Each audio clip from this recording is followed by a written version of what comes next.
यो रेडियो नेपाल हो। अब श्रेया नेपालबाट समाचार सुन्नुहोस्। शुरूमा प्रमुख समाचार। मुलुकलाई द्वन्द्वबाट बचाउन 5 दलीय गठबन्धन निर्माण भएको प्रधानमन्त्री शेरबहादुर देउवाद्वारा स्पष्ट।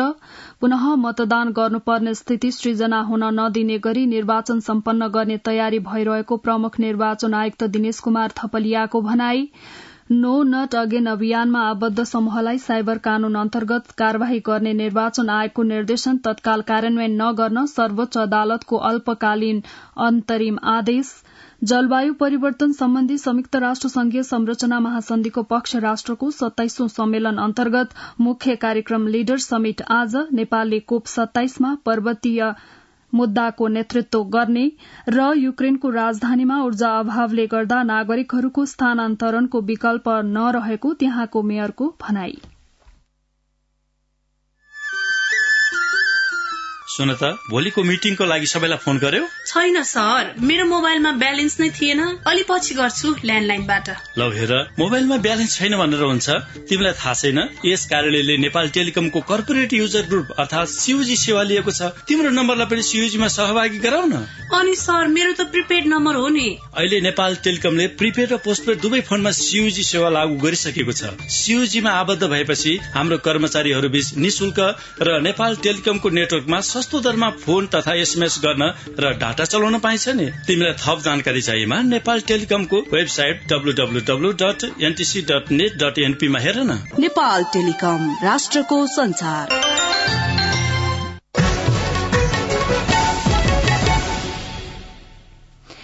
अब समाचार विस्तारमा।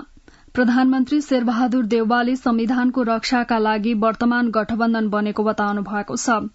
हिजो डडेलधुराको आलीताल गाउँपालिकामा आयोजित चुनावी सभालाई सम्बोधन गर्नुहुँदै प्रधानमन्त्री देउवाले लहडमा पटक पटक संसद विघटन गरिएकाले संविधानको रक्षाका लागि गठबन्धनको सरकार बनेको बताउनुभयो।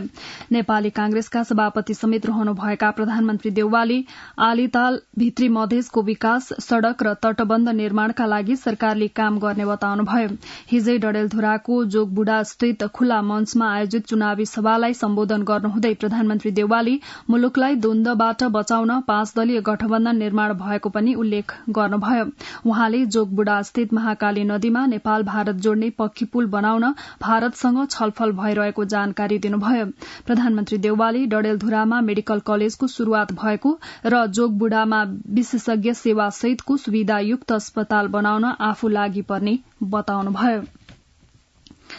मंगिर 4 गते हुने प्रतिनिधि सभा र प्रदेशसभा सदस्य निर्वाचनलाई लक्षित गरी देशभरि नै चुनावी अभियान तीव्र भएको छ। शीर्ष नेताहरू चुनावी प्रचार प्रसार अभियानका क्रममा देश दौड़ाहामा रहनु भएको छ भने उम्मेद्वारहरू भोट माग्न जनताको घर दैलोमा पुगिरहेका छन्। चुनावी अभियानकै क्रममा प्राय सबै ठूला पार्टीहरूले घोषणा पत्र सार्वजनिक गरिसकेका छन् भने केही अन्तिम रूप दिने तयारीमा रहेका छन्।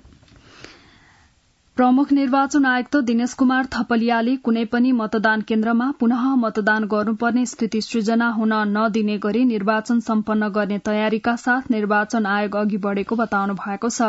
मंगिर 4 गते हुने प्रतिनिधि सभा र प्रदेशसभा सदस्यको निर्वाचनका सन्दर्भमा हिजो झापाको बिर्तामोड़मा निर्वाचन आयोग र नेपाल कानून समाजले आयोजना गरेको निर्वाचन आचार संहिताको प्रभावकारी कार्यान्वयन र सरोकारवालाहरूको भूमिका विषयक कार्यक्रममा प्रमुख आयुक्त थपलियाले ठूलो प्राकृतिक विपत्ति बाहेक अन्य कारणले मतदान स्थगित नहुने बताउनुभयो। राजनीतिक दलले कुनै पनि मतदातालाई प्रभाव पार्ने कुनियत राखेको खण्डमा त्यस्ता तत्व वा व्यक्तिलाई नियम संगत कार्यवाही गरिने बताउनुभयो। प्रमुख आयुक्त थपलियाले सामाजिक सञ्जाल मार्फत हुन सक्ने मिथ्या सूचना, दुष्प्रचार र घृणा जस्ता अभिव्यक्तिलाई नियमन गर्न समेत आयोग लागि परेको बताउनुभयो।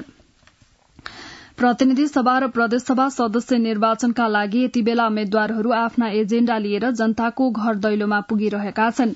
राजनीतिक दलका उम्मेद्वार हुन् वा स्वतन्त्र, सबैका चुनावी एजेण्डा उस्तै उस्तै भए पनि गण्डकी प्रदेशका महिला उम्मेद्वारहरूले भने आफ्ना एजेण्डा महिला केन्द्रित नै रहेको बताउँछन्। पोखराबाट संवाददाता माधव पराजुलीको यो रिपोर्ट। सबै उम्मेद्वारले विकास, समृद्धि र सुशासनलाई पहिलो प्राथमिकतामा राख्दा महिला उम्मेद्वारहरूले भने महिला सशक्तिकरणका साथै गरीब निमुखा वर्गको हकहितलाई पहिलो एजेण्डा बनाएका छन्। प्रतिनिधि सभाका लागि कास्की क्षेत्र नम्बर 2 का उम्मेद्वार विद्या भट्टराई। महिलाका मुद्दाहरू चाहिँ अहिले पनि राजनीतिक एजेण्डाहरूमा धेरै फोकस हुँदैन। त्यसले गर्दा महिलाको मुद्दा भनेको आम नागरिकको मुद्दा हो, समाजको मुद्दा हो र यो राजनीतिको पनि मुद्दा हो भन्ने कुरालाई चाहिँ हामीले जोड दिन जरुरी छ। नीतिगत व्यवस्थाका छलफलहरू मात्रै होइन, कार्यक्रमहरू पनि त्यो खाले ल्याउनुपर्छ भन्ने कुरा मैले उठाइरहेको छु। उसो त प्रमुख राजनीतिक दलहरूले महिलाहरूलाई उम्मेद्वार कमै बनाएका छन्। संघ र प्रदेशको निर्वाचनमा राजनीतिक दलबाट उम्मेद्वार दर्ता गराएका महिला उम्मेद्वारहरूले महिला पछि पर्नुमा व्यवहारगत, राजनीतिक र आर्थिक पक्ष कारक बनेको भन्दै आफ्ना लोकप्रिय एजेण्डा ल्याएका छन्। स्याङ्जाबाट गण्डकी प्रदेश सभा सदस्यका लागि निर्वाचन लड्दै गर्नुभएका उम्मेद्वार सीता सुन्दास। महिलाहरूलाई हरेक क्षेत्रमा सहभागिता भन्दै गर्दाखेरि पनि गर्न नसकिराखेको स्थिति छ, त्यसलाई चाहिँ संस्थागत गर्नको लागि अब हाम्रो भूमिका हुनेछ। महिलालाई संविधान त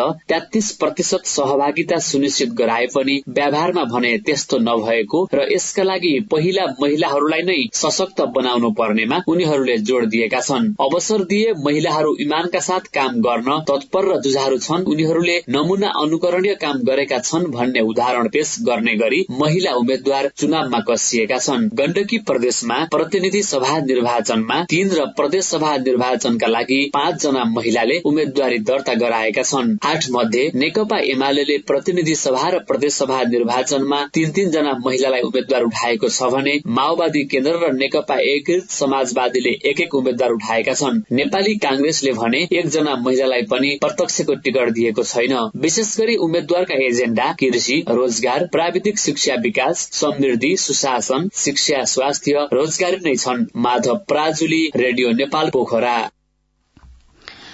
नेकपा एमालेका अध्यक्ष केपी शर्मा ओलीले धादिङमा विकास र समृद्धिका लागि एमाले निर्वाचन जित्नुपर्ने बताउनु भएको छ। नागढुङ्गा सुरुङ मार्गको निरीक्षण गर्न हिजो पुग्नु भएका एमाले अध्यक्ष ओलीले खत्रीपौवामा कार्यकर्ताहरूलाई सम्बोधन गर्दै धादिङको विकासका लागि एमाले जित्नै पर्ने बताउनुभयो। आफू प्रधानमन्त्री भएका बेला गरिएको सुरुङ बनाउने निर्णयले देश सुरुङ निर्माण युगमा प्रवेश गरेको उहाँको भनाइ थियो। चीनदेखि भारत जोडिने अन्तर्राष्ट्रिय राजमार्ग धादिङको क्षेत्र नम्बर 1 मा पर्ने भएकाले विकासको यो निर्माण गर्ने जिम्मा एमाले लिएको उहाँले बताउनुभयो। संचार तथा सूचना प्रविधि मन्त्री ज्ञानेन्द्र बहादुर कार्कीले मंगिर 4 गतेको निर्वाचनपछि सत्तारूढ़ गठबन्धनको सरकार बन्ने बताउनु भएको छ। सुनसरीको पोखराहा नरसिंह गाउँपालिका 4 लोकतान्त्रिक वाम गठबन्धनको सम्पर्क कार्यालयको हिजो उद्घाटन कार्यक्रममा उहाँले निर्वाचनबाट सत्ता गठबन्धनको 2/3 बहुमत आउने र गठबन्धनकै सरकार बन्ने दावी गर्नुभयो। प्रतिनिधि सभातर्फ सुनसरी क्षेत्र नम्बर 4 का लोकतान्त्रिक वाम गठबन्धनका उम्मेद्वार समेत रहनुभएका मन्त्री कार्कीले जनताले चाहेको विकास र समृद्धिको अभिलाषालाई कांग्रेस नेतृत्वको गठबन्धन सरकारले पूरा गर्ने विश्वास व्यक्त गर्नुभयो।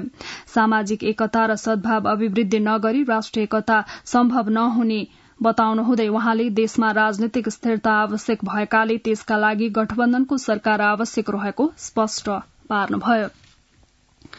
सर्वोच्च अदालतले नो नट अगेन अभियानमा आबद्ध समूहलाई साइबर कानून अन्तर्गत कार्यवाही गर्ने निर्वाचन आयोगको निर्देशन तत्काल कार्यान्वयन नगर्न अल्पकालीन अन्तरिम आदेश गरेको छ। न्यायाधीश हरिप्रसाद भुइँयालको एकल इजलासले हिजो उक्त आदेश दिएको हो। अदालतले अन्तरिम आदेशलाई निरन्तरता दिने वा नदिने विषयमा यही कार्तिक 24 गते दुवै पक्षलाई छलफल गर्न बोलाएको छ। मनासिब आधार र कारण र भए सबूत प्रमाण सहित म्याद सूचना पाएको मितिले 15 दिनभित्र महान्यायाधिवक्ताको कार्यालय मार्फत लिखित जवाफ पेश गर्न आदेशमा भनिएको छ। निर्वाचन आयोगलाई विपक्षी बनाई वरिष्ठ अधिवक्ता डाक्टर दिनेश त्रिपाठीले यही कार्तिक 14 गते नो नट अगेन अभियानमा आबद्ध समूहलाई साइबर कानून अन्तर्गत कार्यवाही गर्ने निर्देशन विरूद्ध रिट निवेदन दायर गर्नुभएको थियो। पाल्पामा दलका नेता तथा उम्मेद्वारहरू मत माग्न किसानका खेतसम्मै पुग्ने गरेका छन् भने किसानहरूले मल, सिंचाई तथा किसानका समस्या बुझ्ने उम्मेद्वारलाई मात्र मत दिने योजना बनाएका छन्। पाल्पाबाट संवाददाता विष्णु खनालको यो रिपोर्ट। पाल्पा रिब्दीकोटका किसान पुष्कर पोखरेल पोहोर धान स्याहार्ने बेला परेको पानीले तोखा बनाएको धान बाली सम्झिँदै यस वर्षको धान स्याहार्न व्यस्त हुनुहुन्छ। बिहानदेखि बेलुकासम्म खेतमा व्यस्त हुनुहुने पोखरेललाई मंसिर 4 गते हुने चुनाव भन्दा खेतीपाती नै प्यारो छ। पाकिरहेको धान उइएला भन्ने डर छ। अहिले हामी बिहानदेखि साँझसम्म धान पराल स्याहार्न खेतमै छौं। चुनाव भन्दा नि हामीलाई धान पराल स्याहार्न महत्व छ। पाल्पामा चुनावको माहौल हत्तै तातेको छ, तर यहाँका अधिकांश क्षेत्रमा धान पाकिसकेकाले अहिले भित्र्याउनै किसानहरू व्यस्त छन्। उम्मेद्वारहरू भने किसानकै खेतसम्म मत माग्न जाने गरेका छन्। छहराका किसान श्रीकृष्ण आत्रेय किसानलाई चुनाव भन्दा महत्वपूर्ण वर्ष दिनभरि खाने खेती धान पराल खेतीपातीतिरै आएको छ। चुनाव त 5 वर्षमा आइरहन्छ भइरहन्छ, यो आफ्नो प्रक्रिया। तर खेतीपाती समयमा गर्न सकेन भने आफूलाई खाना बारै मरिन्छ। त्यसो भए पनि किसानहरू अहिले खेतीपातीतिर व्यस्त छन्। पाल्पाका अधिकांश किसान अहिले धान काट्ने, धानलाई झाँट्ने र दाही लगाउने काममा व्यस्त देखिन्छन्। अर्का किसान मथुरा राजकोटी हामीहरू सबै धान पराल स्याहार्नेमा व्यस्त रहेका छौं। जिल्लामा यस वर्ष धान खेती हुने 8,805 हेक्टर क्षेत्रफल मध्ये 95% किसानले धान खेती लगाएका थिए। कृषि ज्ञान केन्द्र पाल्पाकी प्रमुख कामना अधिकारी धान लगाउने बेलामा पनि हाम्रो पर्याप्त वर्षा हुन सकेन। अहिले धान पाक्ने बेलामा पनि पछिल्लो समयमा केही क्षेत्रफलमा जलको प्रकोप देखिएको हुनाले यो साल चाहिँ हाम्रो 29,000 मेट्रिक टनदेखि 30,000 मेट्रिक टनसम्म उत्पादकत्व हुने अनुमान गरेका छौं। अहिले किसानको खेतमा मत माग्न पुग्ने गरेका उम्मेद्वारसँग किसानले भने मल, सिंचाई, कृषि बीमा, आधुनिक कृषि यान्त्रिकरण लगायतका मुद्दा उठाउने गरेका छन्। विष्णु खनाल, रेडियो नेपाल, पाल्पा। मंसिर 4 गते हुने निर्वाचनका लागि हाम्रो नेपाली पार्टीले प्रतिबद्धता पत्र सार्वजनिक गरेको छ। ललितपुरमा हिजो आयोजित कार्यक्रममा पार्टीले सार्वजनिक गरेको प्रतिबद्धता पत्रमा वैकल्पिक शक्तिका रूपमा आफूलाई स्थापित गर्ने उद्देश्य रहेको उल्लेख गरेको छ। लौरो अभियान सञ्चालन गरिरहेको पार्टीले आफ्नो राजनैतिक दर्शन र सिद्धान्त नेपालवाद रहने समेत उल्लेख गरेको छ। प्रतिबद्धता पत्रमा 7वटै प्रदेशमा हिमाल, पहाड़, तराई जोडेर 7वटा चक्रपथ निर्माण गर्ने कार्यक्रमलाई राष्ट्रिय योजनाका रूपमा राखिएको छ। सबै जिल्लामा शिक्षा, स्वास्थ्य, कृषि, पर्यटनको अवधारणा सहित दीर्घकालीन योजना बनाएर जाने पनि उल्लेख गरिएको छ। प्रधान सेनापति प्रभुराम शर्माले नेपाल सरकारबाट नेपाली सेनालाई प्राप्त निर्वाचन सुरक्षा सम्बन्धी जिम्मेवारी उत्कृष्ट ढंगले सम्पादन गर्न निर्देशन दिनुभएको छ। रूपन्देहीको मध्यपश्चिम प्रेतना हेडक्वार्टर, कैलाली जिल्लाको तेघरी स्थित सुदूरपश्चिम प्रेतना हेडक्वार्टर तथा दाङको रणसिंह दल गणको हिजो निरीक्षण भ्रमणका क्रममा प्रधान सेनापति शर्माले उक्त निर्देशन दिनुभयो। प्रधान सेनापति शर्माले निरीक्षण भ्रमणका दौरान ती प्रेतनाको वर्तमान अवस्था, जिम्मेवारी, इलाका प्रदेशहरूसँगको समन्वय लगायत आसन्न प्रतिनिधि सभा तथा प्रदेशसभा निर्वाचनको एकीकृत सुरक्षा योजनाका साथै गणको वस्तुस्थितिका बारेमा समेत जानकारी लिनुभयो। जलवायु परिवर्तन सम्बन्धी संयुक्त राष्ट्र संघीय संरचना महासन्धिको पक्ष राष्ट्रको 27औं सम्मेलन कोप 27 हिजोदेखि औपचारिक रूपमा शुरू भएको छ। यही कार्तिक 20 देखि भएको सम्मेलन मंसिर 2 अर्थात नोभेम्बर 18 तारिकसम्म इजिप्टको शार्म एल शेखमा हुनेछ। सम्मेलनको औपचारिक शुरूआत भए पनि मुख्य कार्यक्रम लिडर समिट आज र भोलि हुनेछ। यो कार्यक्रममा विश्वका विभिन्न राष्ट्रका राष्ट्र प्रमुख तथा सरकार प्रमुखहरूले सम्बोधन गर्नुहुनेछ। यस सम्मेलनमा उत्सर्जन न्यूनीकरण, अनुकूलन प्रयासहरूलाई बढ़ावा दिने र उपयुक्त वित्तको बढ़दो प्रवाहको माध्यमबाट विश्वव्यापी जलवायु कार्यलाई गति दिने समेत सम्मेलनको लक्ष्य रहेको कोपको सचिवालयले जनाएको छ। सम्मेलनमा पृथ्वीको तापक्रम वृद्धि 1.5 डिग्री सेल्सियसमा कायम गर्ने मार्गमा विश्वका सबै राष्ट्रहरू ऐक्यबद्ध हुने, यस वर्ष ग्लासगो प्याक्टको कार्यान्वयन र राष्ट्रिय निर्धारित योगदान र न्यूनीकरणका महत्वाकांक्षी लक्ष्यका कार्ययोजना तयार गर्ने, अनुकूलनका विश्वव्यापी लक्ष्यमा सहमत हुने र कोप 26मा सहमत भएको अनुकूलन वित्तको कार्यान्वयन गर्ने बारेमा छलफल र निर्णय हुनेछ। नेपालले भने कोप 27मा पर्वतीय मुद्दामा नेतृत्व गर्नेछ। यसैगरी विश्वका धनी र विकसित राष्ट्रहरूलाई आफ्नो महत्वाकांक्षी एनडीसीज र दीर्घकालीन न्यून उत्सर्जन विकास रणनीति परिमार्जन गरी पुनः बुझाउन अनुरोध गर्नेछ। यसको पालनामा कोपो सचिवालयलाई सक्रिय नेतृत्वका लागि नेपालले पैरवी गर्ने वन मन्त्रालयको जलवायु परिवर्तन व्यवस्थापन महाशाखाका प्रमुख सहसचिव डाक्टर बुद्धिसागर पौडेलले बताउनुभयो।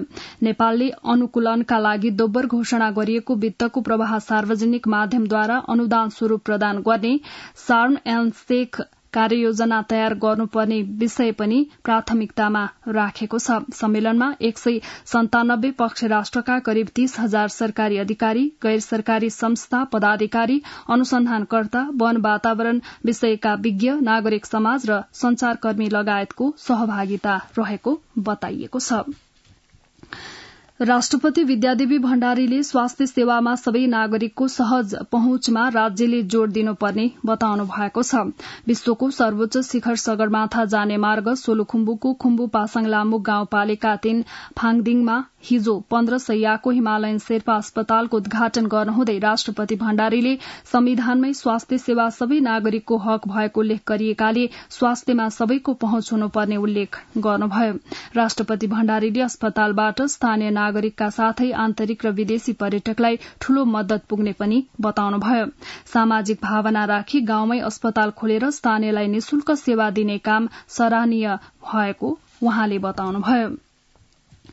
हुम्ला, मुगु र बाजुरालाई जोड्ने कर्णाली करिडोर राजमार्ग 1 महिनादेखि बन्द रहेको छ। लगातारको वर्षाले असोज 19 गतेबाट बन्द भएको राजमार्ग सञ्चालनमा नआउँदा स्थानीयलाई समस्या भएको छ।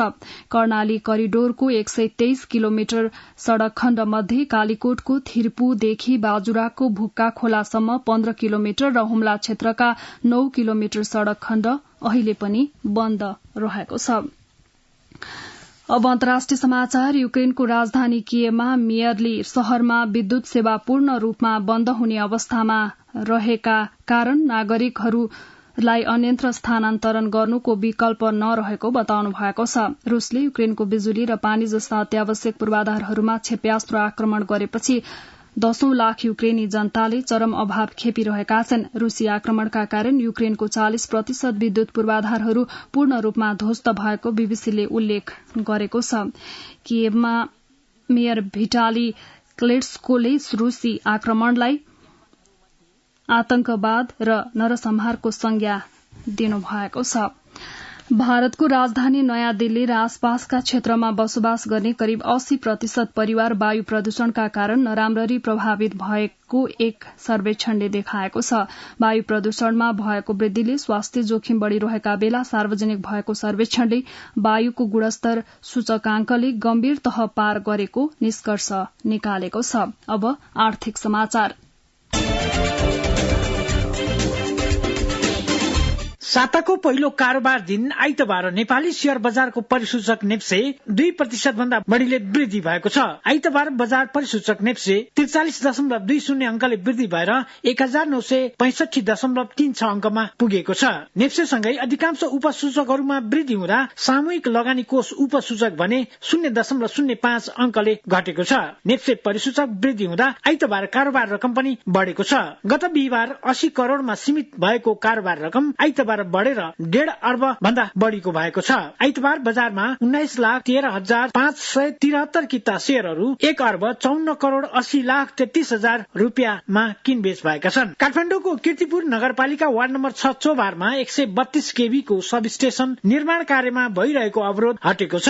नेपाल विद्युत प्राधिकरणले हिमाल सिमेन्टको स्वामित्वको चोभार भूतखेल स्थित 12 रोपनी 12 आना जग्गामा 132-11 केभी को सब स्टेशन निर्माण प्रक्रिया अघि बढाएपछि स्थानीय बासिन्दाले अवरोध गर्दै आएका थिए। कीर्तिपुर नगरपालिकाका प्रमुख राजकुमार नकर्मी, नेपाल विद्युत प्राधिकरणका कार्यकारी निर्देशक कुलमान घिसिङ, वडा अध्यक्ष, उपभोक्ता समितिका अध्यक्ष र स्थानीय बासिन्दाका प्रतिनिधि सम्मिलित संयुक्त बैठकले सब स्टेशन निर्माणलाई अघि बढाउने निर्णय गरेपछि अवरोध हटेको हो। प्राधिकरणले स्थानीयले उठाएको मागलाई सम्बोधन गर्ने र त्यसका लागि आवश्यक पर्ने बजेट व्यवस्था गर्ने बैठकमा सहमति भएको छ। चोभार स्थित सुक्खा बन्दरगाहको प्रवेशद्वारबाट शुरू भएको करिब 2 किलोमिटर 11 केबी लाइन तथा पोल स्थानीयको माग बमोजिम भूमिगत गरी प्राधिकरणले व्यवस्थापन गर्ने समेत सहमति भएको छ। एसियाली विकास बैंकको काठमाडौँ उपत्यका प्रसारण क्षमता सुदृढीकरण आयोजना मार्फत प्राप्त हुने सहुलियतपूर्ण ऋणमा चोभार सब स्टेशन निर्माण गर्न लागि हो। काठमाडौँ उपत्यकामा सन् 2050 सम्ममा 3169 मेगावाट विद्युतको माग हुने प्रक्षेपणका आधारमा नेपाल विद्युत प्राधिकरणले प्रसारण तथा वितरण पूर्वाधार सञ्जालका संरचनाहरू योजनाबद्ध रूपमा अघि बढाएको जनाएको छ। आइतबार नेपाली बजारमा सुनको मूल्य प्रति तोला 1400 रुपियाँले बढेको छ।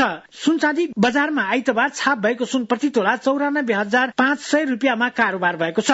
शुक्रबार प्रति तोला 93,100 मा कारोबार भएको सुन आइतबार भने प्रति तोला 1400 रुपियाँमा कारोबार भएको हो। आइतबार चाँदीको मूल्य अघिल्लो कारोबार मूल्यका तुलनामा प्रति तोला 50 रुपियाँले बढेर 1275 मा कारोबार भएको नेपाल सुन चाँदी व्यवसायी महासंघले जनाएको छ। एभरेस्ट बैंक लिमिटेडले गत आर्थिक वर्षको सञ्चित नाफाबाट शेयर धनीहरूलाई वितरण गर्ने लाभांशको घोषणा गरेको छ। बैंकले हाल कायम चुक्ता पुँजीको 13% बोनस शेयर र सोको कर प्रयोजनार्थ सहित 7.68% नगद लाभांश गरी कुल 20.68% लाभांश वितरण गर्ने घोषणा गरेको हो। आर्थिक समाचार प्रस्तुत गर्दै हुनुहुन्थ्यो भुवन आचार्य। अब खेल समाचार। विभागीय टोली त्रिभुवन आर्मीले काठमाडौँमा जारी पीएम कप एक दिवसीय पुरुष क्रिकेट प्रतियोगितामा सहज जित निकालेको छ।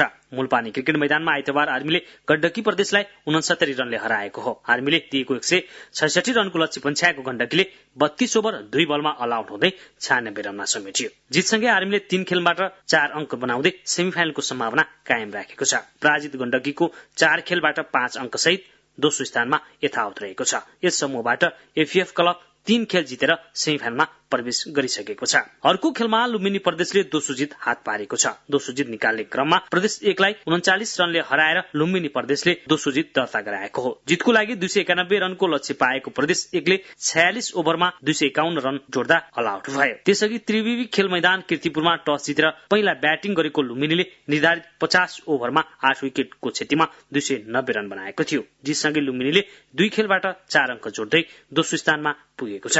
मध्य प्रदेश पनि समान 4 अंकका साथ दोस्रो स्थानमा छ। उसले 2 खेल खेल्न बाँकी छ। नेपाल पुलिस क्लब 6 अंकका साथ यो समूहको शीर्ष स्थानमा रहेको छ। अन्तर्राष्ट्रिय खेलमा भारतले शीर्ष स्थानमा रहँदै अस्ट्रेलियामा जारी आईसीसी टी20 विश्वकप क्रिकेटको सेमिफाइनलमा प्रवेश गरेको छ। मेलबर्नमा आइतबार समूह चरणको अन्तिम खेलमा जिम्बाब्वेलाई 71 रनले हराउँदै भारत समूह विजेताको रूपमा अन्तिम 4 मा पुगेको हो। भारतले दिएको 187 रनको लक्ष्य सहित जवाफी ब्याटिङ गरेको जिम्बाब्वेले 17 ओभर 2 बलमा अल आउट हुँदै 115 रन मात्र बनाउन सक्यो। त्यसअघि पहिले ब्याटिङ गरेको भारतले 20 ओभरमा 5 विकेट गुमाएर 186 रन बनाएको थियो। जितसँगै भारतले समूह 2 मा 5 खेलमा 8 अंक जोड्दै शीर्ष स्थान रह्यो। जिम्बाब्वे भने 3 अंक जोडेर समूहको पुछारमा रह्यो। यस समूहबाट पाकिस्तान दोस्रो स्थानमा रहँदै अन्तिम 4 मा पुग्यो। पाकिस्तानले 5 खेलमा 6 अंक जोड्यो। भारतको यस जितसँगै प्रतियोगिताको सेमिफाइनल समीकरण समेत पूरा भएको छ। अब सेमिफाइनलमा भारतले इङ्ल्यान्ड तथा न्युजिल्यान्डले पाकिस्तानको सामना गर्नेछ। समूह 1 बाट न्युजिल्यान्ड शीर्ष र इङ्ल्यान्ड दोस्रो स्थानमा रहँदै अन्तिम 4 मा पुगेको हो। खेल समाचार प्रस्तुत गर्दै हुनुहुन्थ्यो अजय बम। अब मौसम सम्बन्धी जानकारी। आज देशका पहाड़ी भागमा आंशिकदेखि सामान्य बदली रही प्रदेश 1 बागमती र गण्डकी प्रदेशका पहाड़ी भागका 1-2 स्थानमा वर्षाको सम्भावना रहेको जल तथा मौसम विज्ञान विभागले जनाएको छ। गत 24 घण्टामा काठमाडौँ उपत्यकामा मापन गरिएको अधिकतम तापक्रम 24.6 डिग्री सेल्सियस, न्यूनतम तापक्रम 11.6 डिग्री सेल्सियस। अहिले बिहानको सापेक्षिक आर्द्रता 96%। आज दिउँसो काठमाडौँ उपत्यकाको अधिकतम तापक्रम 23 देखि 25 डिग्री सेल्सियसका बीच रहने अनुमान गरिएको छ। काठमाडौँ उपत्यकामा सूर्योदय अघि बिहान 6:19 भयो भने सूर्यास्त भरे साँझ 5:16 हुनेछ। अन्त्यमा यस प्रसारणका प्रमुख समाचार फेरि एकपटक। मुलुकलाई द्वन्द्वबाट बचाउन 5 दलीय गठबन्धन निर्माण भएको प्रधानमन्त्री शेरबहादुर देउवाद्वारा स्पष्ट। पुनः मतदान गर्नुपर्ने स्थिति सृजना हुन नदिने गरी निर्वाचन सम्पन्न गर्ने तयारी भइरहेको प्रमुख निर्वाचन आयुक्त दिनेश कुमार थपलियाको भनाई। नो नट अगेन अभियानमा आबद्ध समूहलाई साइबर कानून अन्तर्गत कार्यवाही गर्ने निर्वाचन आयोगको निर्देशन तत्काल कार्यान्वयन नगर्न सर्वोच्च अदालतको अल्पकालीन अन्तरिम आदेश। जलवायु परिवर्तन सम्बन्धी संयुक्त राष्ट्र संघीय संरचना महासन्धिको पक्ष राष्ट्रको 27औं सम्मेलन अन्तर्गत मुख्य कार्यक्रम लिडर समिट आज। नेपालले कोप 27 मा पर्वतीय मुद्दाको नेतृत्व गर्ने र युक्रेनको राजधानीमा ऊर्जा अभावले गर्दा नागरिकहरूको स्थानान्तरणको विकल्प नरहेको त्यहाँको मेयरको भनाई। रेडियो नेपालबाट बिहान 7 बजेको समाचार सकियो। अर्को समाचार बुलेटिन 8 बजे अंग्रेजीमा सुन्न सक्नुहुनेछ। हवस् त, नमस्कार।